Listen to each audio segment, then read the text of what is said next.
निष्काम कर्म तथा जगत कल्याण। पूजा, होम, याग, यज्ञ ये कुछ नहीं है। यदि ईश्वर पर प्रीति पैदा हो जाए तो इन कर्मों की अधिक आवश्यकता नहीं। जब तक हवा नहीं बहती तभी तक पंखे की जरूरत होती है।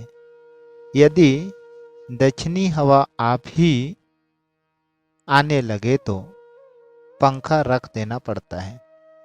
फिर पंखे का क्या काम? तुम जो काम कर रहे हो ये सब अच्छे कर्म हैं। यदि मैं करता हूँ इस भाव को छोड़कर निष्काम भाव से कर्म कर सको तो और भी अच्छा है। यह कर्म करते करते ईश्वर पर भक्ति और प्रीति होगी। इस प्रकार निष्काम कर्म करते जाओ तो ईश्वर लाभ भी होगा। उन पर जितनी ही भक्ति प्रीति होगी उतने ही तुम्हारे काम घटते जाएंगे। गृहस्थ की बहू जब गर्भिणी होती है तब उसकी सास उसका काम कम कर देती है।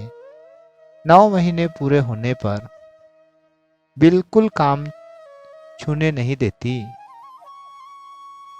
उसे डर रहता है कि कहीं बच्चे को कोई हानि ना पहुंचे, संतान प्रसव में कोई विपत्ति ना हो।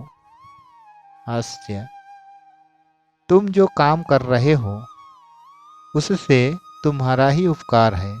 निष्काम भाव से कर्म कर सकोगे तो चित्त की शुद्धि होगी। ईश्वर पर तुम्हारा प्रेम होगा। प्रेम होते ही तुम उन्हें प्राप्त कर लोगे। संसार का उपकार मनुष्य नहीं करता, वे ही करते हैं जिन्होंने चंद्र सूर्य की सृष्टि की, माता पिता को स्नेह दिया, सत्य पुरुषों में दया का संचार किया और साधु भक्तों को भक्ति दी। जो मनुष्य कामना शून्य होकर कर्म करेगा वह अपना ही हित करेगा।